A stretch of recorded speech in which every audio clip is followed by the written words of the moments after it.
1998, Titan, je travaillais à Singapour à l'époque. J'étais en cale sèche avec mon bateau. Et j'ai été faire une petite balade dans la ville. Le centre-ville là-bas, il y avait des centres commerciaux plus grands les uns que les autres. Vous imaginez nos deux, trois centres commerciaux qu'on a ici? Ils en avaient peut-être une trentaine, mais comme ça. C'était énorme. Et l'esprit de Noël était partout. Sauf qu'il faisait 30 degrés. L'humidité est à peu près à 100%. La transpiration, c'était juste normal. Et il y avait des sapins partout. Il y avait des Pères Noël. Il y avait des elfes dans tous les coins. On mettait de l'ouate partout pour faire Noël. On m'a raconté que l'année suivante, pour le réveillon de l'an 2000, ils ont carrément fait venir des canons de neige dans les centres commerciaux. J'ai pas vu ça. Et à un moment donné, je me suis dit, à part le fait que je suis en t-shirt, au lieu de la grosse veste que je mets habituellement aux environs de Noël, et à part le fait que les odeurs sont un peu différentes, ça sentait plutôt l'ail et le gingembre, et ça sentait pas la raclette et la dinde. Mais à part ça, j'aurais pu me sentir chez moi. Et puis mon ami Josh m'a dit, t'as remarqué, il n'y a pas la moindre allusion à la nativité ici. J'ai regardé, en effet, il n'y avait pas de crèche, il n'y avait pas de Marie, il n'y avait pas de Joseph, il n'y avait pas de berger, il n'y avait pas de mage, il n'y avait même pas un bœuf et un âne. Est-ce que c'est parce que j'étais dans une ville qui était majoritairement bouddhiste? C'est un peu ça, mais je pense que ce n'est pas toute l'explication. Parce que nous, dans notre pays, qui, malgré tout, reste de tradition chrétienne, on n'est pas loin du compte. C'est vrai qu'il y a des crèches. À la grande place de Bruxelles, il y a la fameuse crèche Grandeur Nature, elle est très belle, mais avouez qu'en dehors de ça, on est surtout dans le domaine des Pères Noël, des sapins, des rennes, de la neige, les cadeaux. Les gens ici connaissent généralement l'histoire autour de Noël. On connaît l'appel de Marie, on connaît l'appel de Joseph. On sait qu'ils ont été obligés d'aller jusqu'à Bethléem.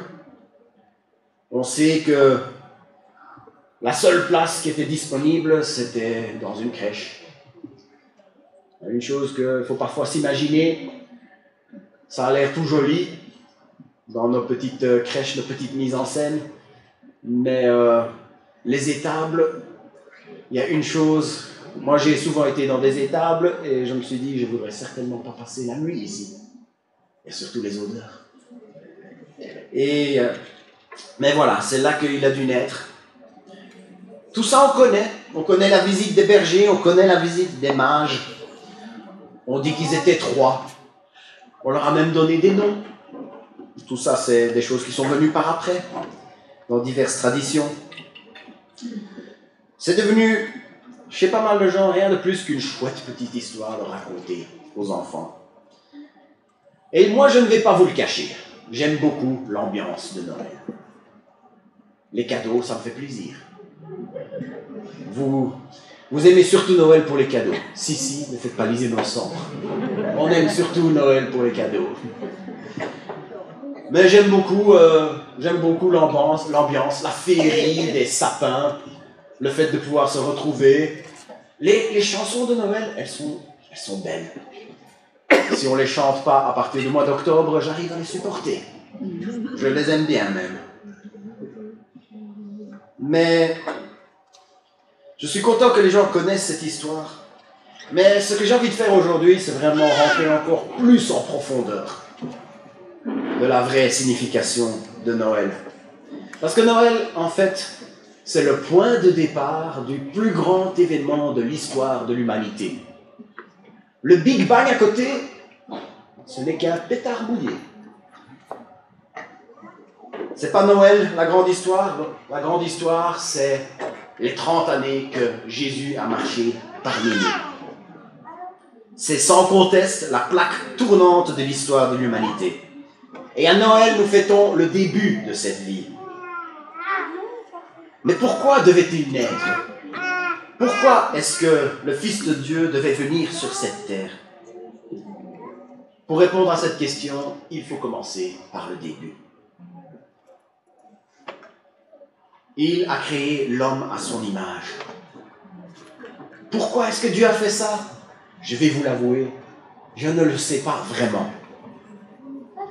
L'homme a choisi de se rebeller, et c'est ainsi que le péché est entré dans le monde. Avec le péché, la souffrance est entrée dans le monde. Avec le péché, la maladie est entrée dans le monde. Avec le péché, la mort est entrée dans le monde. Pourquoi est-ce que Dieu a permis à tout cela de se produire? Pourquoi est-ce qu'il n'a pas arrêté tout ça? Je vais vous l'avouer, je ne le sais pas vraiment. Vous allez me dire maintenant, et vous auriez peut-être raison, pasteur, tu n'as pas vraiment l'air de savoir grand-chose. Je l'assume. C'était notre état quand on est sans Dieu. Vivre avec le péché, c'est vivre avec toutes les choses qu'on ne comprend pas. Pourquoi la maladie? Pourquoi la souffrance? Pourquoi la mort? Et quand on est sans Dieu, c'est tout ce qu'on a. On n'a rien d'autre. Mais, heureusement qu'il y a un mais, je ne sais pas pourquoi Dieu a laissé la condition humaine se détériorer à ce point. Mais ce qui est extraordinaire, c'est qu'il a choisi de vivre cette condition lui-même. Voilà la profonde signification de Noël. Dieu qui choisit de vivre notre condition humaine. Et je n'ai pas encore fini de dire du mal de la condition humaine. Le fait que nous sommes pécheurs, non seulement ça nous condamne, mais en plus nous n'avons aucun moyen de nous en sortir par nous-mêmes. Le péché est tellement grave aux yeux du Dieu saint qu'une seule petite erreur, un seul petit égarement nous sépare de lui, nous condamne à la mort éternelle. Et toutes les bonnes actions que nous serions capables de faire ne pourraient pas racheter cela, ne pourraient pas l'effacer. Mais, heureusement qu'il y a un mais, je ne sais pas pourquoi Dieu a permis que nous soyons à ce point en faiblesse, à ce point impuissants. Mais ce qui est extraordinaire, c'est qu'il a décidé de faire le travail lui-même. Voilà la profonde signification de Noël. En naissant dans cette crèche, et en fait, on a parlé de l'abaissement, d'un abaissement à l'extrême, le fait de devoir naître dans une crèche. Il n'y avait même pas une place pour une femme qui était sur le point d'accoucher. En faisant cela, il y a 2021 ans, il a mis fin à cette impuissance qui est la nôtre. À tous ceux qui l'ont reçu, à ceux qui croient en son nom, il leur donne le pouvoir. On a le pouvoir, fini l'impuissance, le pouvoir de devenir enfant de Dieu. Vivre avec le péché, c'est comme être dans un trou. Dans un trou où on ne peut pas gravir les parois. On a beau être le meilleur escaladeur du monde, on ne pourra pas sortir de ce trou dans lequel nous nous trouvons quand nous sommes dans le péché. Mais si quelqu'un me tend une échelle, je peux me poser des questions du genre, qui a creusé ce trou? Pourquoi ce trou? Est-ce que ce trou existe? Mais je suis surtout reconnaissant envers la personne qui me tend l'échelle. Et Jésus, en naissant dans cette crèche, il a fait plus que me tenir une échelle. En fait, il est descendu dans le trou avec moi. Et il m'a fait la courte échelle avec son propre corps pour que je puisse m'en sortir. Je crois que si nous aimons autant Noël, ben oui, c'est les cadeaux. Si, c'est les cadeaux. Mais le plus grand cadeau que nous pouvons recevoir, que ce soit à Noël, notre anniversaire, à Pâques, notre fête, quoi que ce soit d'autre, le plus grand cadeau que nous pourrions recevoir, c'est celui que Dieu nous a donné en la personne de Jésus-Christ. Cette vie a eu un début dans cette crèche, mais elle a eu aussi eu une fin. Il y a eu sa mort à la croix. En mourant à la croix, il portait mes fautes.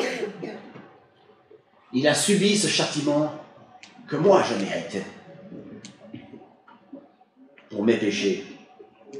Et le grand cadeau de Noël, c'est qu'enfin il y a un moyen de pouvoir nous en sortir. Je ne dois plus subir le châtiment pour ce péché. Et j'aurai la joie un jour de pouvoir contempler sa face. Je pourrai contempler la gloire de Dieu. Je pourrai entrer dans la joie de mon Maître. Et c'est une chose que je sais, je ne m'en lasserai jamais. Si je n'accepte pas un cadeau et que je ne l'ouvre pas, il restera sous le sapin et je n'en profiterai pas. Si quelqu'un m'offre un déodorant et que le déodorant reste dans le paquet, je continuerai à sentir. Pour pouvoir avoir un cadeau, il faut l'accepter et l'ouvrir pour pouvoir en bénéficier. Et c'est la même chose avec le cadeau que Dieu nous donne à Noël. D'ailleurs, j'ai hâte de pouvoir... Voilà, je suis en train de vivre mon premier Noël avec vous. Amen. Et j'ai hâte de pouvoir vivre ma première Pâques avec vous aussi. Mais moi, je ne sais pas parler de Noël sans parler de Pâques aussi, parce que c'était ça le but ultime. C'est que Jésus est ressuscité. Et en ressuscitant, Jésus a eu cette victoire finale sur la mort. Sa victoire sur la mort. Et si j'accepte ce cadeau qu'il me donne, sa victoire sur la mort peut devenir ma victoire sur la mort. Et il me donnera la vie éternelle. Et c'est un cadeau que je t'invite à accepter aujourd'hui si tu ne l'as pas encore fait. En fait, je vais carrément faire un appel. Si vous n'avez pas encore fait cette prière, si vous n'avez pas encore accepté le cadeau que Dieu vous fait en vous enlevant votre péché, je vous invite à le faire dans votre cœur avec moi en priant cette prière. Et cette fois-ci, je vais demander à tout le monde de fermer les yeux, de baisser la tête pour cette prière. Seigneur Dieu, je reconnais que j'ai mené jusqu'à présent ma vie comme je le voulais et que je suis pécheur. Je te demande pardon. Je te remercie parce que Jésus est mort à ma place pour que je sois réconcilié avec toi. Je te demande de me remplir de ton amour et de m'aider à te suivre chaque jour de ma vie. Et alors que vous gardez tous vos yeux fermés, si quelqu'un a fait cette prière aujourd'hui pour la première fois, je vous invite à lever la main pour me le signaler. Oui, j'ai vu, merci. L'arrière, gloire à Dieu. Oui, j'ai vu, merci, merci. Seigneur Jésus, je te remets ces vies, ces personnes qui ont levé la main. Je te remercie.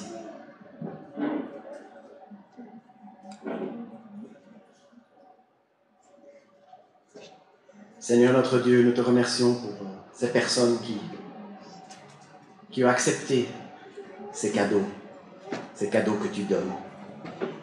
Seigneur, nous sommes à jamais reconnaissants pour ce que tu as fait.